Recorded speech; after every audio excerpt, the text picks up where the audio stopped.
amigas, amigos,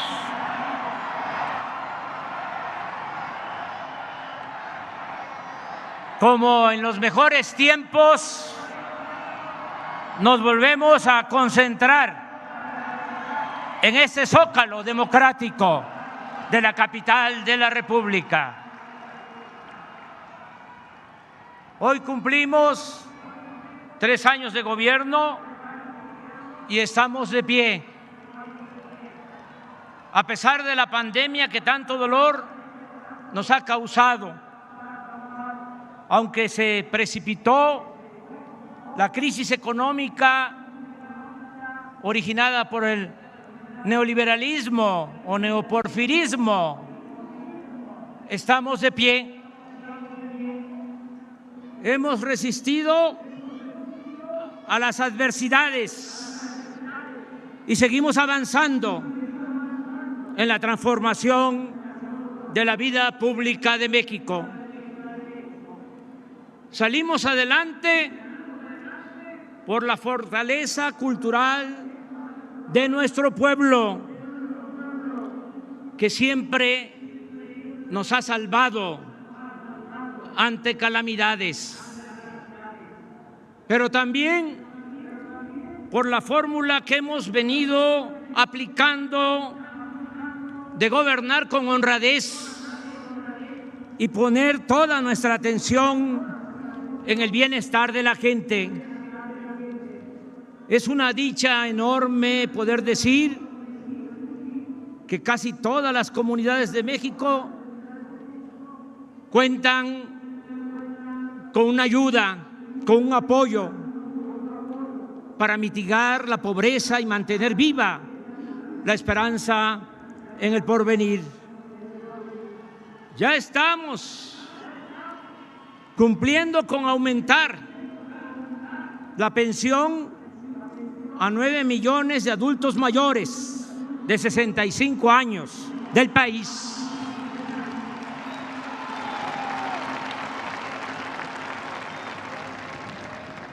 Aumentaremos la pensión para niñas y niños con discapacidad. Y estamos acordando con los gobiernos estatales extenderla a todas las edades, hacerla universal.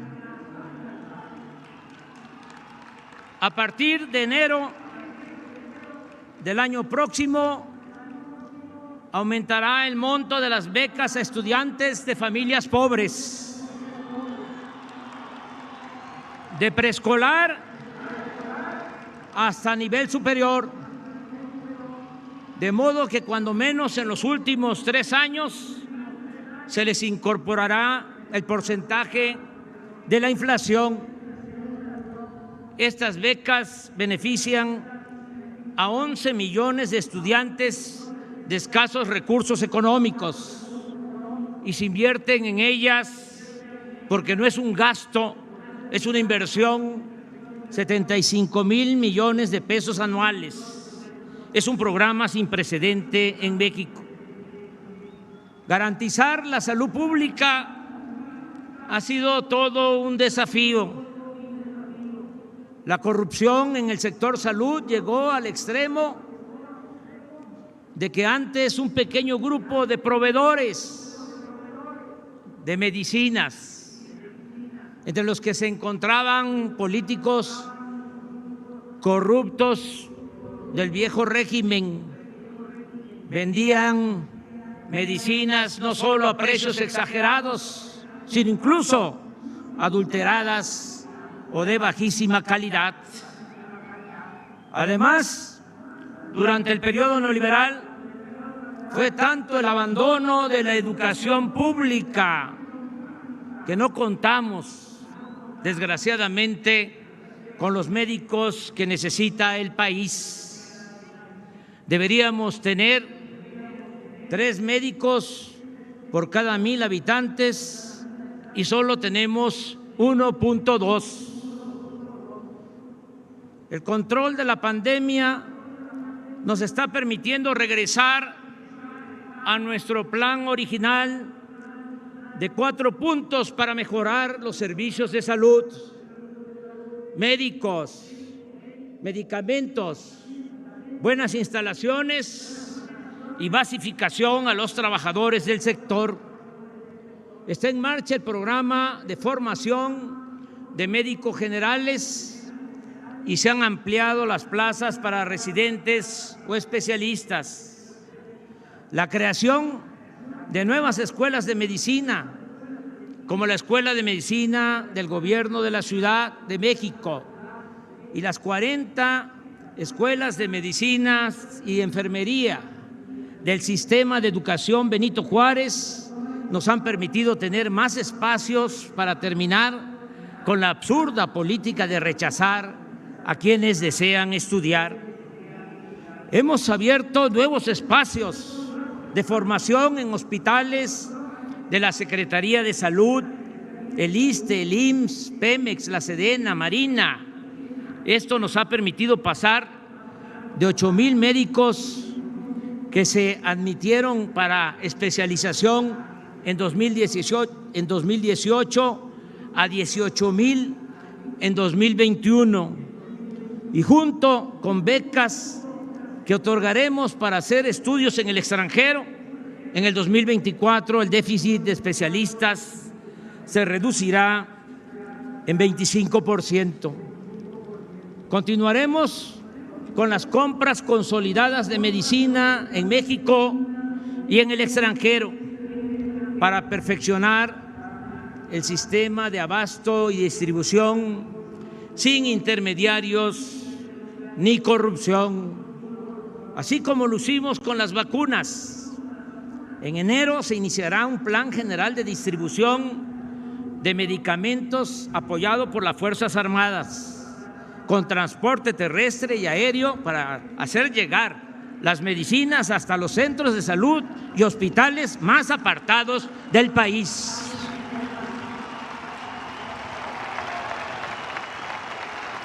Asimismo, cumpliremos con basificar a los 80,000 trabajadores de la salud, como fue nuestro compromiso original.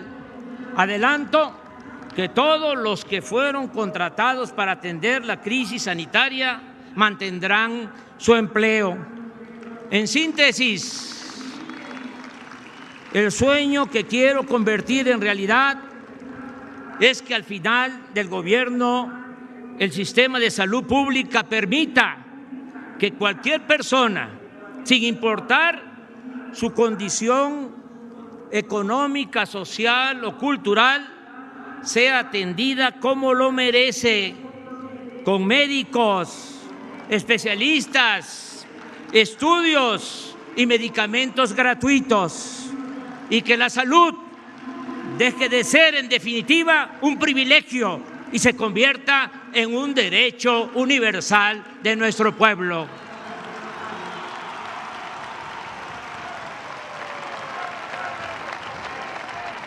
Como es sabido, la pandemia también causó estragos en el ámbito educativo, aun cuando de inmediato y con eficacia iniciamos un amplio programa de educación a distancia.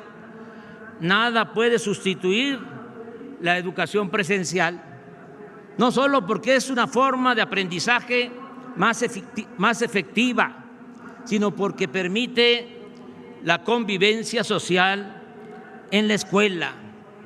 La escuela es el segundo hogar para los estudiantes. Por eso nos propusimos iniciar el regreso a clases presenciales con el nuevo ciclo escolar. Y hoy están asistiendo a las aulas 23.5 millones de estudiantes de nivel básico, con el apoyo, y lo reconozco y lo agradezco, de 1.800.000 maestras, maestros y trabajadores de la educación.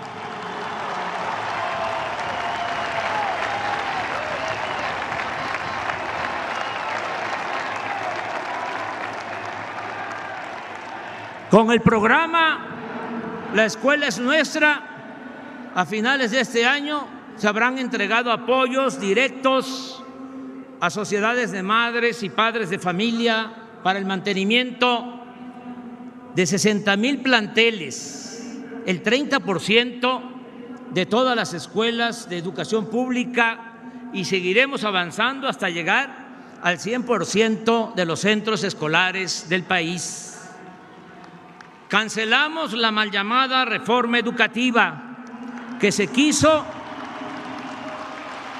imponer sin el acuerdo ni el respaldo de maestras y maestros, que son los que transmiten el conocimiento en las aulas. Al enmendar este absurdo y al tratar con respeto a los educadores, escucharlos y resolver sus justas demandas, hemos evitado conflictos y hemos contado con los maestros y con los padres de familia para ampliar la cobertura y mejorar la calidad de la enseñanza. Con el nuevo CONACYT, tendremos más investigadores y científicos que hagan aportaciones como la que significó la creación de los ventiladores para tratar enfermos graves de COVID. Y el año próximo, si todo marcha bien, contaremos con la vacuna patria.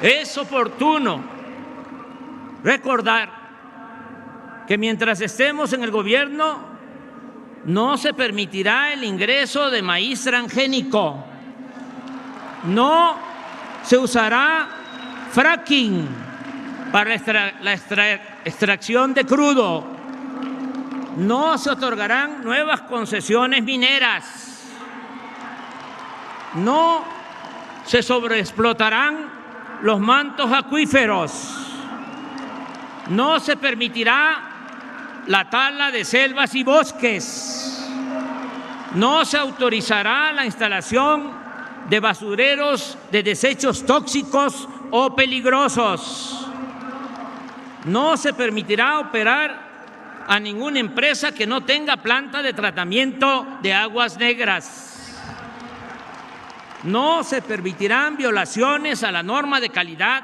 del aire ni cualquier actividad que dañe la salud, destruya el territorio o afecte el medio ambiente. No tengo duda que pronto, muy pronto, terminaremos de salir de la crisis económica. ¿En qué baso mi optimismo? Primero, en que no nos endeudamos como sucedió en otros países. Segundo, en que no se nos cayó la recaudación de ingresos, el ingreso en la hacienda pública. Esto nos permitirá mantener finanzas públicas sanas y suficientes para seguir impulsando el crecimiento y la creación de empleos, con obras como el Tren Maya, la nueva refinería, los 2 nuevos aeropuertos, el desarrollo del Istmo de Tehuantepec, las carreteras, con el impulso a la extracción de petróleo, la modernización de las refinerías y de las hidroeléctricas, el rescate de la industria eléctrica nacional y otras acciones financiadas con el presupuesto, sin contratar deuda. Otros factores, elementos buenos, favorables, son el gran potencial de crecimiento del sector agropecuario, el aumento en la afluencia turística y la excepcional ventaja que significa el tratado comercial con Estados Unidos y Canadá para atraer inversión extranjera, generar empleos y fomentar el desarrollo industrial del país. Hay factores que ayudarán mucho a seguir produciendo alimentos y a revertir el abandono del campo. Uno de ellos será seguir beneficiando a los pequeños productores, comuneros, ejidatarios, pequeños propietarios, con precios de garantía, la entrega de fertilizantes gratuitos y los programas de producción para el bienestar. También impulsaremos la economía con la incorporación de 100,000 hectáreas de canales de riego que estarán terminados en 2024 y que estamos construyendo en el norte de Nayarit y en las presas de Santa María y Picachos en Sinaloa, así como el nuevo distrito de riego de los pueblos yaquis. En el sector energético lograremos el objetivo de dejar de comprar en el extranjero gasolinas y diésel. Vamos a producir y vender estos combustibles en el mercado interno. Esto implicará no exportar petróleo crudo y transformar en México toda nuestra materia prima. Para ello, a finales de 2023 estaremos procesando 1.200.000 barriles diarios en las 6 refinerías que se han venido rehabilitando, 340.000 barriles adicionales en la refinería que compramos a la empresa petrolera Shell y la misma cantidad, otros 340.000 barriles en la nueva refinería de Dos Bocas, Paraíso, Tabasco. En general, tendremos capacidad para refinar alrededor de 1.880.000 barriles diarios de gasolina, diésel y turbocina, que equivale a garantizar nuestro consumo nacional. Con la nueva reforma constitucional que enviamos al Congreso, la nueva iniciativa de ley, vamos a recuperar el equilibrio perdido con la política energética neoliberal, que contraria al interés público y de manera perversa buscaba arruinar a la industria eléctrica nacional y dejar el mercado en manos de empresas privadas, principalmente extranjeras. También en esa iniciativa va la resolución de que el litio sea propiedad de la nación.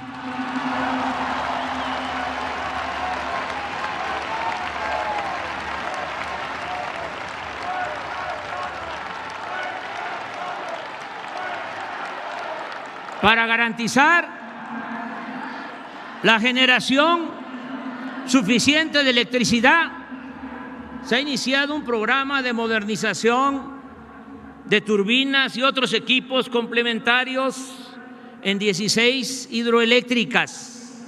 Asimismo, se están licitando para su construcción 6 plantas termoeléctricas y está por comenzar la construcción del parque de generación de energía solar en Puerto Peñasco, Sonora, más otras acciones que sumadas harán posible que sigamos produciendo lo que se requiere para el consumo doméstico y empresarial, evitando fallas o apagones, con un mejor control en el manejo de las líneas de transmisión Y lo más importante, mantener sin aumento en términos reales el costo de la energía eléctrica para los consumidores.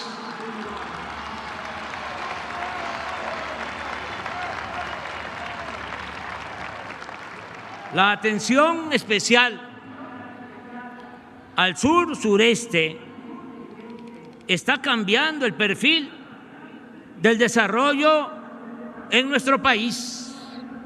Por ejemplo, el Tren Maya implica una inversión del orden de 150,000 millones de pesos para construir 1,500 kilómetros de vías férreas con trenes rápidos y modernos que podrán introducir a turistas que llegan a Cancún, Playa del Carmen y Tulum, Quintana Roo, hacia el sur de ese estado, hacia Yucatán, Campeche, Chiapas y Tabasco. Se dispondrá de 42 trenes con 243 vagones, los cuales serán fabricados por la empresa Bombardier y Alstom en Ciudad Sagún del estado de Hidalgo, mediante un contrato que ya suscribimos de adquisición de 36,000 millones de pesos del presupuesto público. En cuanto al nuevo aeropuerto de Tulum, ya se cuenta con el terreno, 1,200 hectáreas, y se ha iniciado el proyecto técnico para empezar la obra a principios del año próximo y terminarla en diciembre del 2023. Otro proyecto importante para el desarrollo del sur-sureste es el tren del Istmo de Tehuantepec, que unirá a los países del Pacífico con la costa este de Estados Unidos. El puerto de Salina Cruz está siendo modernizado con muelles, patios de contenedores y almacenes, y con la construcción de un rompeolas de 1,5 kilómetros mar adentro. Lo mismo estamos haciendo con la ampliación del puerto de Coatzacoalcos en el Golfo de México. La comunicación entre este puerto y el de Salina Cruz se realizará por una línea de ferrocarril de carga y de pasajeros que se está reconstruyendo para hacer el traslado de un océano a otro en 6 horas. El proyecto contempla la creación a lo largo del trayecto de puerto a puerto de 10 parques industriales, de los cuales ya contamos con 8 de 320 hectáreas en promedio cada uno. Allí las empresas tendrán estímulos fiscales en IVA y en impuestos sobre la renta, con el propósito de que se creen empleos y esta zona se convierta en una cortina de oportunidades para quienes se ven obligados a emigrar del sur a la frontera norte en busca de mejores condiciones de vida y de trabajo. El proyecto incluye también la rehabilitación de 310 kilómetros de vías férreas de Coatzacoalcos a Palenque, con conexión al Tren Maya, más un ramal de Estación Chontalpa a la refinería de Dos Bocas, así como 472 kilómetros de vías férreas también para carga y pasajeros de Ixtepec, Oaxaca, a Ciudad Hidalgo, Chiapas, es decir, hasta la frontera con la hermana República de Guatemala.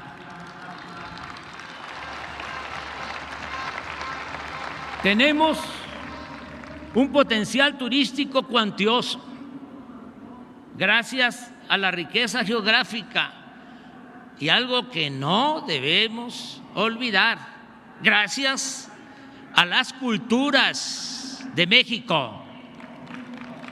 En todo el territorio hay bellezas naturales incomparables y una diversidad cultural conformada por 62 etnias. Y así como estamos promoviendo el sureste y el istmo con la construcción de aeropuertos, buenas carreteras y trenes modernos. También estamos atendiendo la costa de Jalisco, Nayarit y Sinaloa, incluyendo el rescate de las Islas Marías, que antes fueron un temido penal y que ahora se están convirtiendo en una escuela para el cuidado del medio ambiente y el turismo cultural e histórico. También vamos a terminar el año próximo una moderna carretera desde la ciudad de Oaxaca hasta Puerto Escondido y Huatulco. En 2023 culminaremos la que irá de Oaxaca al istmo de Tehuantepec, la del istmo hasta Cayucan, Veracruz, así como unos 250 caminos de concreto y piedra construidos por las mujeres y hombres de los pueblos de Oaxaca, caminos que son verdaderas obras de arte. En mi reciente viaje a Washington propuse 3 acciones básicas. Primero, un plan de inversión en América del Norte y en todo el continente para la sustitución de importaciones, el apoyo a países centroamericanos para reducir el fenómeno migratorio y el respaldo a la iniciativa del presidente Biden para regularizar a 11 millones de migrantes indocumentados, mayoritariamente paisanos nuestros que viven y trabajan honradamente en ese país. Le dije con toda franqueza al presidente Biden: íbamos a estar pendientes para ver el comportamiento de los legisladores, tanto del Partido Demócrata como del Partido Republicano, y que con todo respeto y franqueza nos íbamos a pronunciar en su momento para señalar lo que no haya significado solidaridad y reconocer la gratitud de quienes voten por esa iniciativa.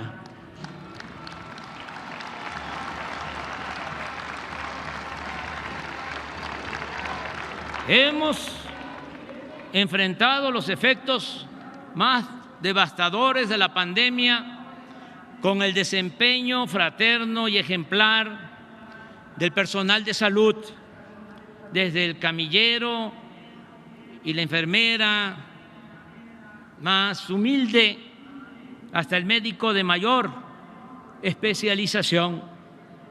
También nos ayudó mucho el haber contado a tiempo con la vacuna. Hoy el 86% de los mexicanos mayores de 18 años están protegidos, casi todos con 2 dosis. Ya empezamos a vacunar a jóvenes de 15 a 18 años y vamos a aplicar dosis de refuerzo comenzando con los adultos mayores.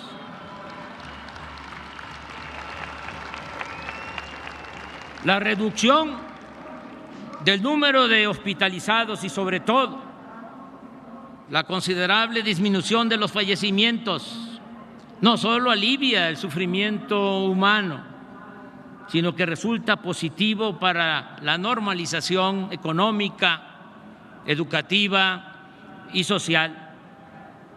En el campo, en el medio rural, se está trabajando sin limitaciones.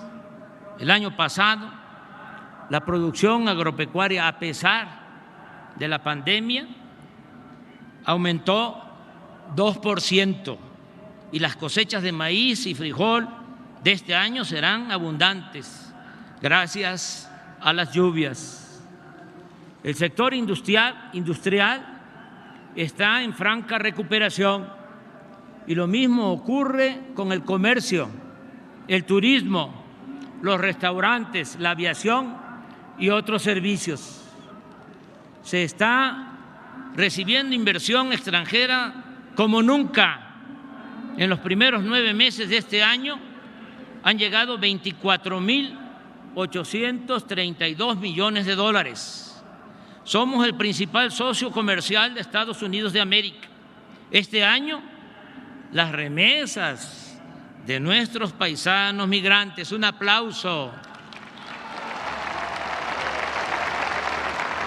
a nuestras paisanas y paisanos migrantes, lo que envían a sus familiares en México, este año alcanzará la cifra récord de 50,000 millones de dólares. Hoy, por cierto, el Banco de México dio a conocer que las remesas en octubre pasado fueron de 4,819 millones de dólares, 34% más que el mismo mes del año pasado. Otro récord histórico. Gracias de todo corazón.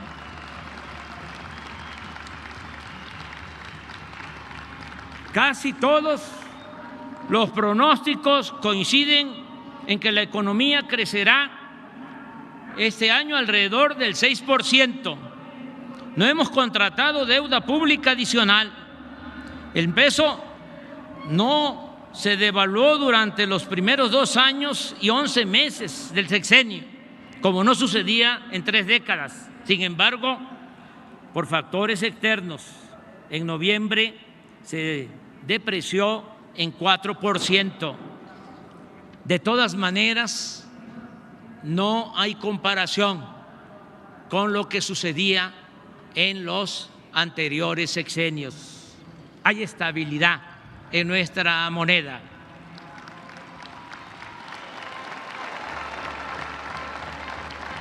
Hoy se acordó entre el sector obrero, el patronal y el gobierno, por consenso, un aumento del salario mínimo del 22% para el año próximo.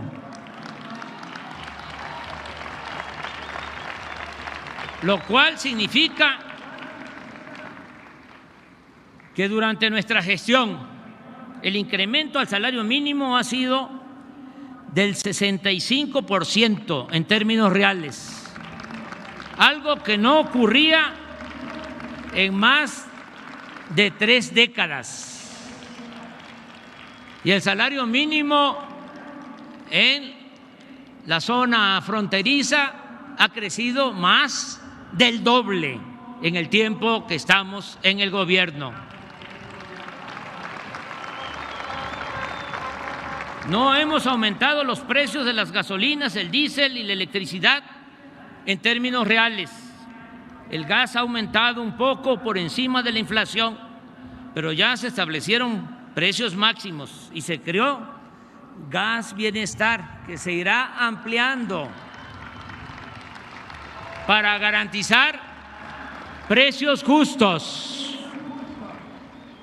Desde que llegamos al gobierno hasta la fecha, el índice de la Bolsa de Valores ha crecido en 19%. La inflación aumentó también recientemente, pero se mantiene en 7%, igual que en Estados Unidos. Se ha reducido 3% la tasa de interés que fija el Banco de México. Y si esa institución tenía a fines de la administración pasada reservas por 173,775 millones de dólares, actualmente ascienden a 199,310 millones de dólares, 25,000 millones de dólares más, un aumento del 15%. También es satisfactorio informar que hemos recuperado 1,395,000 empleos que se perdieron por la pandemia y se han creado 320,000 puestos adicionales, de modo que ahora se tiene la cifra más alta de la historia en cuanto a empleo formal, con 20.933.000 trabajadores registrados, inscritos en el Instituto Mexicano del Seguro Social y con un salario promedio también inédito de 13,000 pesos mensuales. La pandemia, con el apoyo de todas, de todos los mexicanos, porque se gobierna con el pueblo, esa es la democracia, gobierno del pueblo, para el pueblo y con el pueblo.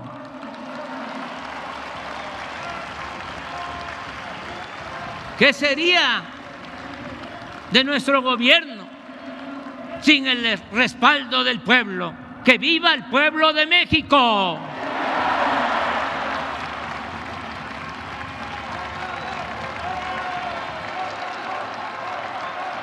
La pandemia no desembocó en una crisis de consumo. Gracias, como ya lo expresé, a las remesas y a los apoyos de los programas de bienestar que llegan y se aplican de abajo hacia arriba, no como antes, que primero eran los de arriba, porque decían que si llovía fuerte arriba, goteaba abajo, como si la riqueza fuese permeable o contagiosa. Que se vayan al carajo con ese cuento.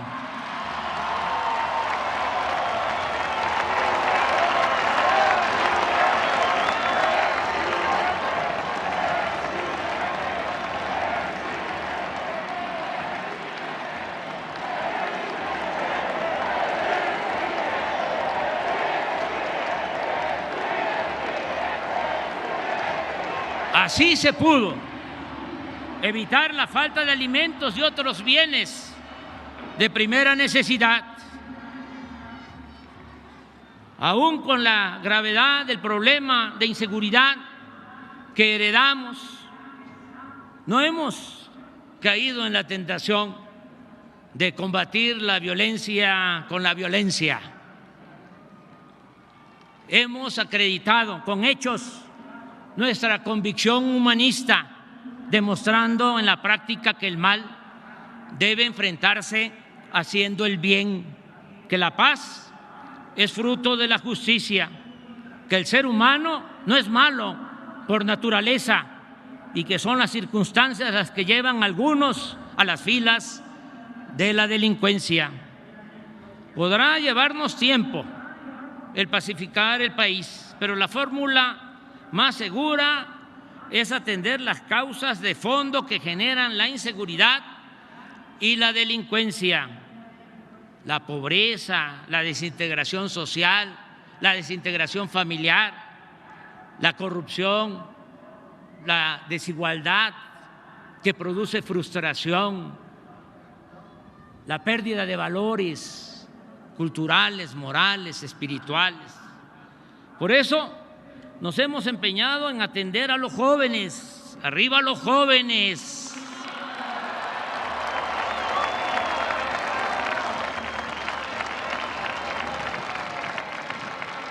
Al que no se incorpora al estudio o al trabajo, tiene oportunidades de hacerlo. No se les deja solos para que sean enganchados por la delincuencia a cambio de dinero, fama o lujo barato. La verdadera confrontación con los jefes de las bandas, la real, la profunda, la importante, es evitar que se lleven a los jóvenes, que recluten a los jóvenes, quitarles el semillero, impedirles que cuenten con un ejército de reserva para delinquir. Con los programas de bienestar lo estamos logrando, garantizándole el apoyo a los jóvenes y la oportunidad al trabajo y al estudio. Todos los días trabajamos con ese propósito de manera coordinada en el Gabinete de Seguridad y hemos logrado reducir en 3 años el robo de combustibles, el llamado huachicol, en 95%. Los homicidios en apenas 0.7%, porque nos los dejaron muy arriba y tuvimos primero que contener el avance y ya vamos poco a poco disminuyendo la incidencia de este tipo de delitos, homicidio. En cambio, el robo de vehículo lo hemos bajado en 29%, el secuestro en 20%, y así en casi todos los delitos del fuero común y federal. Aquí destaco la importancia que tuvo en su momento y el apoyo de todos los partidos en el Congreso para la creación de la Guardia Nacional. Esta institución ya cuenta con 100,000 elementos, los cuales operan en casi todas las regiones del país, desde 207 cuarteles construidos, 207 cuarteles construidos en estos 3 años por los ingenieros militares. Las acusaciones de que estamos militarizando al país carecen de toda lógica y de la más elemental buena fe. No se ha ordenado a las Fuerzas Armadas que hagan la guerra a nadie. No se les ha pedido que vigilen u opriman a la sociedad, que violen las leyes, que coarten las libertades y mucho menos que se involucren en acciones represivas. El vasto esfuerzo para construir la paz se ha llevado a cabo sin violaciones a los derechos humanos, sin el involucramiento de las fuerzas federales en masacres, sin cometer torturas, sin desapariciones forzadas y ejecuciones extrajudiciales como ocurría antes. Ya no aplica el mátalos en caliente.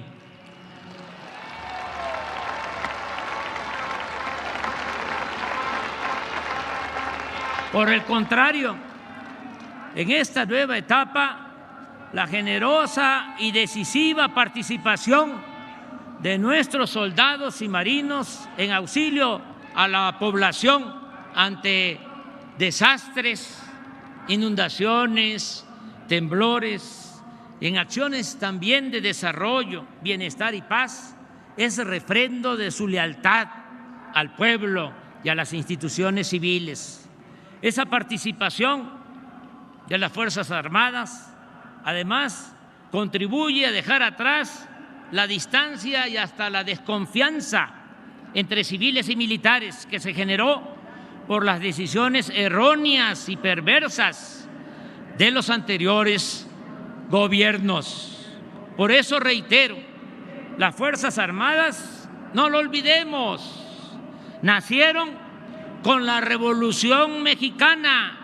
No es un ejército de élite, no pertenece a la oligarquía, no es igual a otros ejércitos del mundo. Las Fuerzas Armadas surgen del pueblo, los soldados son pueblo uniformado. Por eso, mi reconocimiento a la Secretaría de Marina y a la Secretaría de la Defensa Nacional por su entrega y por su respaldo. Como he sostenido por años, la corrupción no solo se debe combatir por razones morales, sino también por la gran cantidad de recursos que se recuperan para el desarrollo y el bienestar del pueblo. En vez de conseguir como lo hacían antes, líneas de crédito para endeudar al país, como era la práctica neoliberal durante los periodos de crisis. Nosotros optamos por intensificar el combate a la corrupción. En el primer año de gobierno logramos, entre otras medidas, eliminar, porque eso es corrupción legalizada, la condonación de impuestos a grandes contribuyentes, grandes empresas, los grandes bancos, beneficiarios del influyentismo, que no pagaban impuestos. Y se estableció en la Constitución también que la corrupción es delito grave, pues no lo era desde el tiempo que se reformó el Código Penal en el gobierno de Carlos Salinas de Gortari. Gracias a ello se ha fortalecido la hacienda pública. A pesar de la pandemia, en 3 años aumentamos la recaudación en 400,000 millones de pesos y fuimos de los pocos países en el mundo, creo 2 países solamente, en los que no cayó el ingreso tributario. Seguimos ahorrando en los costos de construcción de obras y en la contratación de servicios. La mejor demostración de las ventajas de esta estrategia se advierte con claridad en el comparativo entre la construcción del aeropuerto Felipe Ángeles y el fallido proyecto del aeropuerto de Texcoco. Esa obra, cancelada por la decisión del pueblo, tenía un costo estimado de 300,000 millones de pesos. En contraste, el Aeropuerto General Felipe Ángeles se va a construir con menos de 75,000 millones de pesos, y aún sumando los 100,000 millones por la liquidación a empresas que mantenían contratos en el proyecto Texcoco, que por cierto no quedamos a deber absolutamente nada a esas empresas.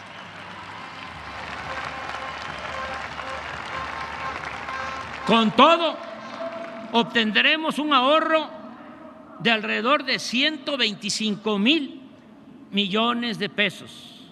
Nada más recuerdo que acabo de decir que el Tren Maya va a significar una inversión de 150,000 millones, y por haber tomado esta decisión de construir el aeropuerto Felipe Ángeles y cancelar el de Texcoco, nos estamos ahorrando 125,000 millones de pesos. Es decir, con este ahorro se está financiando el Tren Maya. ¿Es importante combatir la corrupción, sí o no? Con la política de combate a la corrupción y con la política de austeridad republicana hemos ahorrado en los 3 años 1.400.000 millones de pesos. La cancelación de fideicomisos y fondos que se manejaban de manera discrecional, deshonesta y en beneficio de minorías también nos ha permitido liberar más presupuesto en beneficio del pueblo. Se ayuda de manera directa con recursos económicos a productores y pescadores. Se restablecieron los precios de garantía. Apoyamos a 440,000 campesinos que están sembrando árboles frutales y maderables en 1 millón de hectáreas.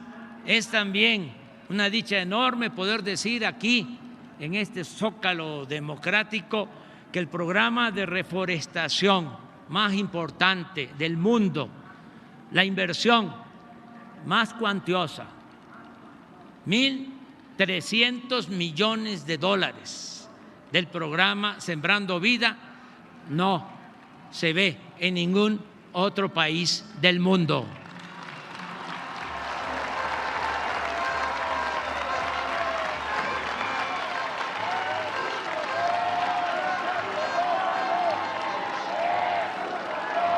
Se entregan fertilizantes a todos los productores de Guerrero.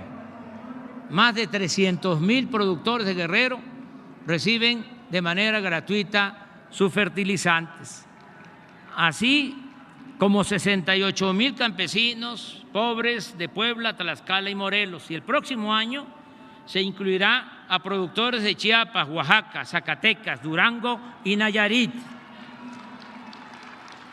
Y antes de que termine el sexenio, vamos a estar beneficiando con fertilizantes gratuitos a 1 millón de productores pobres de nuestro país.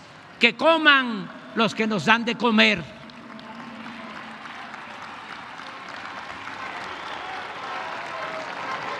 $2,093,000 jóvenes han trabajado como aprendices con una percepción de un salario mínimo. En 3 años hemos otorgado 3,700,000 créditos a la palabra para construcción y mejoramiento de vivienda y en beneficio de productores del campo y de pequeños negocios familiares. No hemos dejado de pagar a maestros, a médicos, enfermeras, soldados, marinos, policías y otros servidores públicos. No han faltado los libros de texto para el nivel básico y educación media superior, y se trabaja, porque esto es muy importante, en mejorar los contenidos de los libros de texto. Están terminadas o en proceso 145 universidades públicas. Se han mejorado espacios urbanos en colonias populares. Se han mejorado estos espacios urbanos para la recreación, la cultura y el deporte en colonias populares de 100 municipios del país. 95,182 comunidades ya cuentan con conexión de Internet. El próximo año serán 122,000 y en 2023 la red cubrirá todo el territorio nacional.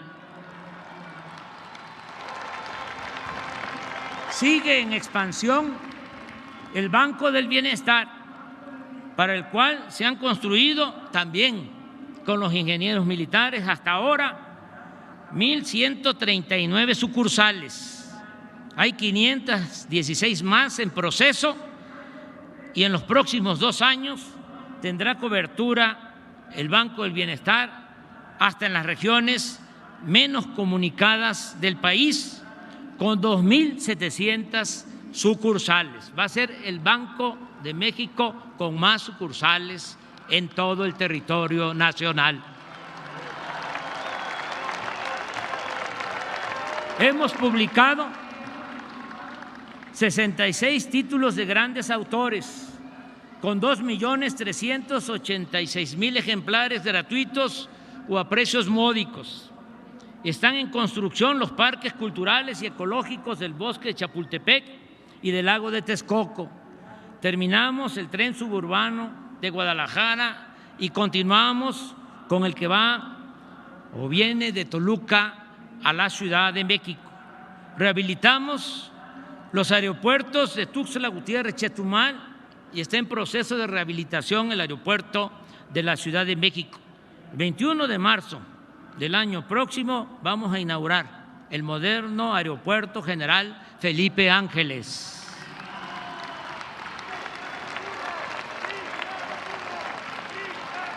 Hemos invertido 34,000 millones de pesos en el mantenimiento de 40,000 kilómetros de carreteras del país. Se están construyendo caminos rurales y modernizando carreteras en casi todos los estados de la República. Desde enero de este año se aplica en la frontera sur la misma política de estímulos fiscales que iniciamos en 2019 en la frontera norte. Se implementó el Programa Nacional de Búsqueda y Localización de Personas Desaparecidas por la Violencia. Continuaremos con la investigación, es un compromiso que adquirimos y los compromisos se cumplen. Vamos a continuar con la investigación hasta saber la verdad de los jóvenes desaparecidos de la Normal de Ayotzinapa. Se están reparando daños cometidos a personas o a familiares afectados por la corrupción neoliberal o por la violencia de Estado, como los casos de la guardería ABC en Hermosillo, Sonora, y Pasta de Conchos en Coahuila. Se mantiene el programa de protección a periodistas. Se creó el instituto para devolverle al pueblo lo robado y funciona el tianguis del bienestar para entregar bienes decomisados en favor de las comunidades más pobres de México. Se aprobó la nueva ley laboral para garantizar el voto directo y la democratización de los sindicatos. No hemos tenido conflictos con el Magisterio Nacional. Se ha basificado a 400,000 trabajadores de la educación. Se han entregado puntualmente las participaciones federales y los recursos del presupuesto que por ley corresponden a estados y municipios. La independencia de los poderes legislativo y judicial y de la Fiscalía General de la República es una realidad. No se fabrican delitos ni se espía a opositores. Solo ha habido 20 huelgas de trabajadores. Están permitidas las huelgas, no se han impedido, pero afortunadamente ha habido acuerdos entre trabajadores y empresarios. Las manifestaciones de protesta tampoco se han impedido, pero se han reducido al mínimo. Ofrecimos asilo al expresidente Evo Morales y a sus colaboradores. No tenemos conflicto con ningún gobierno en el mundo. Se permitió la entrada a organismos internacionales para vigilar el cumplimiento de los derechos humanos en nuestro país. Hay información permanente sobre quién es quién en los precios. Están en curso 2 campañas de información para no consumir drogas ni productos chatarra. Se inauguró el túnel emisor Oriente para evitar inundaciones en el Valle de México. Nuestro país fue electo casi por unanimidad para integrar el Consejo de Seguridad de la ONU. El 9 de noviembre pasado presidí ese consejo y propuse la aplicación de un plan de bienestar y fraternidad para ayudar a 750 millones de pobres del mundo que sobreviven con $2 diarios. Vamos a presentar la iniciativa a la Asamblea General y estoy seguro que va a ser aprobada. De igual manera, en la ONU se aprobó la resolución para garantizar la equidad en el comercio y la distribución de medicinas y vacunas. Se han montado 1,637 exposiciones artísticas y arqueológicas en México y en el extranjero. 925 deportistas y entrenadores de alto rendimiento han recibido de manera directa apoyos para su preparación por un monto global de 500 millones de pesos. En las Olimpiadas de Tokio, los deportistas mexicanos compitieron con profesionalismo y dignidad. Obtuvieron 4 medallas de bronce.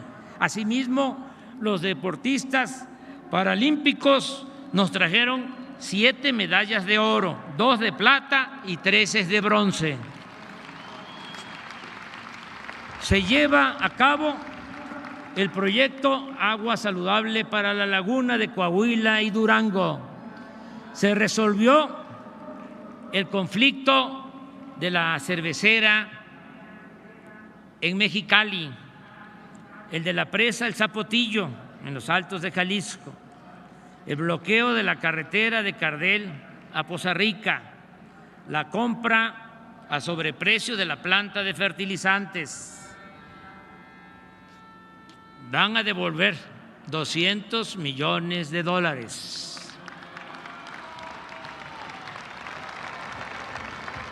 Ya entregaron 50. Los gasoductos también se resolvió, se enderezó ese entuerto. La privatización de los reclusorios, el mantenimiento concesionado de carreteras, la autopista Peñón-Texcoco, la coquizadora de Tula que había quedado inconclusa, el monopolio en la compra de medicamentos y muchos otros problemas heredados del antiguo régimen. Se están creando escuelas para la formación de deportistas y maestros de educación física. Se aplica un nuevo etiquetado en alimentos para evitar el consumo de productos chatarra. Se incorporó a la enseñanza pública la nueva materia vida saludable y se está aplicando el plan de justicia a los pueblos yaquis de Sonora, entre otras acciones. En este 2021 estamos conmemorando los 700 años de la fundación de nuestra ciudad capital. También recordamos la caída de Tenochtitlán hace 500 años por la invasión española, así como los 200 años de nuestra independencia alcanzada el 27 de septiembre de 1821. En este contexto se celebraron 16 actos conmemorativos, se montaron 2 grandes exposiciones en el Museo de Antropología e Historia y en el edificio de la SEP sobre la grandeza de México, con piezas arqueológicas y códices que están en custodia en el extranjero, que nos las prestaron y que están en custodia en comunidades y en los museos de nuestro país. En todos los actos contamos con la asistencia de mandatarios, mujeres y hombres, líderes sociales, de diversas expresiones políticas, sociales y culturales del mundo. Destaco la reedición de 2.100.000 libros que se están distribuyendo de manera gratuita. Di la instrucción respetuosa de que a cada uno de los que asistiera a este informe, que vienen por su propio pie, por convicción,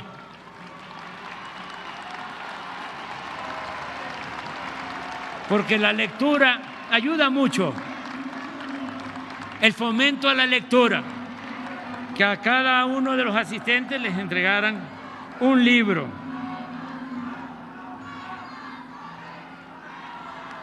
Son 21 autores, excelentes, de lo mejor,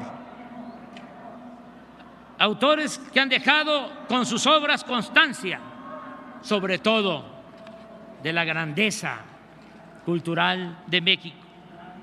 Amigas y amigos, lo más importante es que ya sentamos las bases para la transformación de nuestro país, entre todos.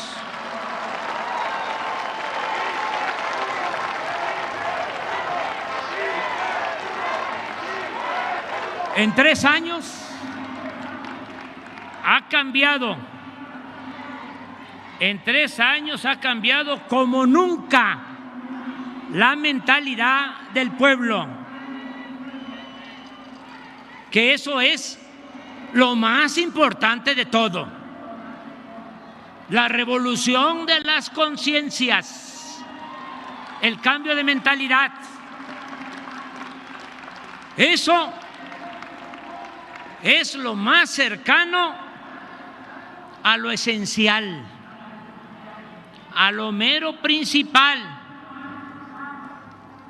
Y eso es lo más cercano a lo irreversible.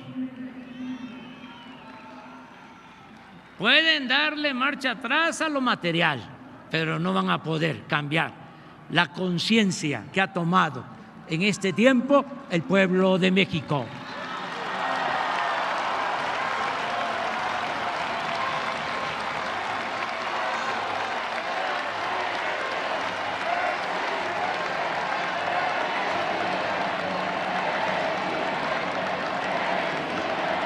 Hoy se respeta la Constitución,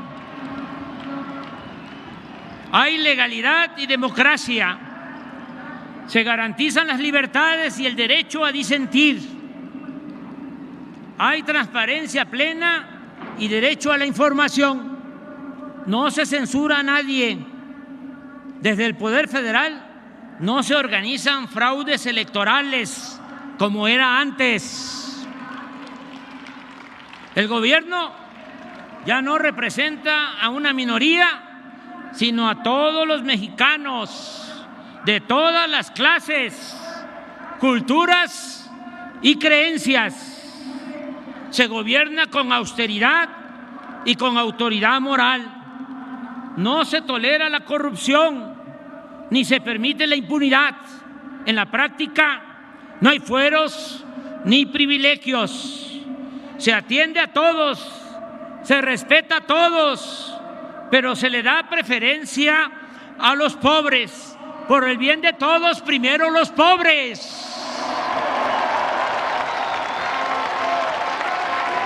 Se protege la naturaleza, se auspicia la igualdad de género, se repudia la discriminación, el racismo y el clasismo, se fortalecen valores morales, culturales y espirituales, se cuida y se promueve el patrimonio cultural e histórico de México.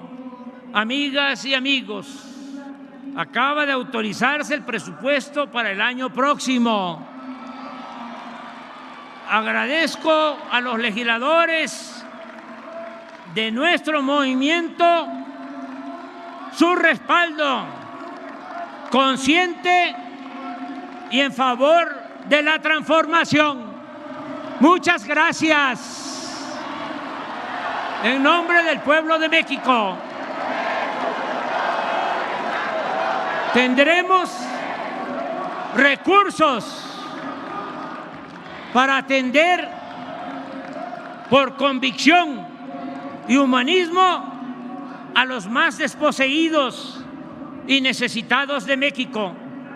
Ayudar a los pobres, no lo olvidemos, alivia el alma, mantiene tranquila la conciencia y alegra el corazón.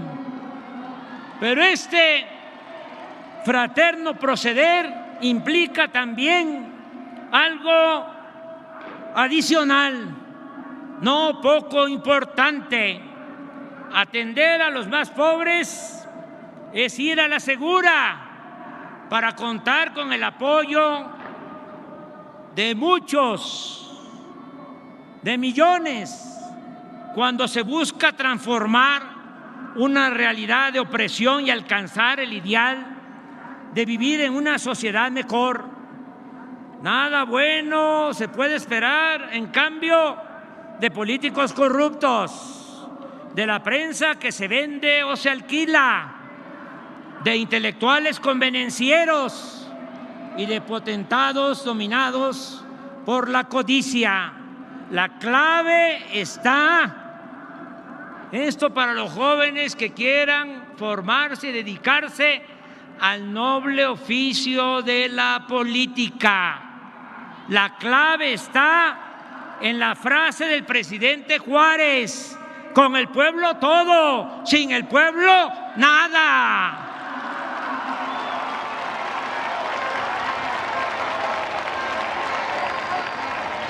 Nada se logra.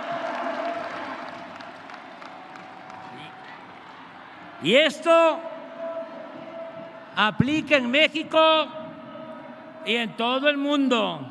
Nada se logra con las medias tintas. Los publicistas del periodo neoliberal, que ya se fue, se está terminando esa pesadilla. Los publicistas del periodo neoliberal, además de la risa fingida, el peinado engominado y la falsedad en la imagen, siempre recomiendan a los candidatos y gobernantes correrse al centro, es decir, quedar bien con todos. Pues no, eso es un error. El noble oficio de la política exige autenticidad y definiciones. Ser de izquierda es anclarnos en nuestros ideales y principios, no desdibujarnos, no zigzaguear. Si somos auténticos, si hablamos con la verdad y nos pronunciamos por los pobres y por la justicia, mantendremos identidad, y ello puede significar simpatía, no solo de los de abajo, sino también de la gente lúcida y humana de la clase media y alta. Y con eso basta para enfrentar a las fuerzas conservadoras, a los reaccionarios.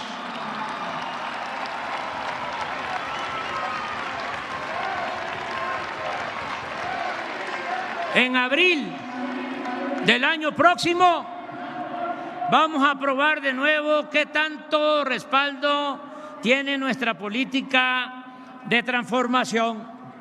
Sabremos si vamos bien o no con la consulta para la revocación del mandato. Se le preguntará al pueblo, que es el soberano, el que manda, si quiere que yo continúe en la presidencia o que renuncie. Este ejercicio, este método creado por nosotros, elevado a rango constitucional, no solo resolverá si me voy o me quedo, establecerá además el procedimiento para hacer realidad el principio de que el pueblo pone y el pueblo quita. Es sembrar, establecer en nuestro país un precedente. Nada de que me eligieron por 6 años y puedo hacer lo que me dé la gana. No, el pueblo tiene que mantener todo el tiempo el poder en sus manos. Si un gobernante no está a la altura de las circunstancias y no manda obedeciendo al pueblo, revocación del mandato y para afuera.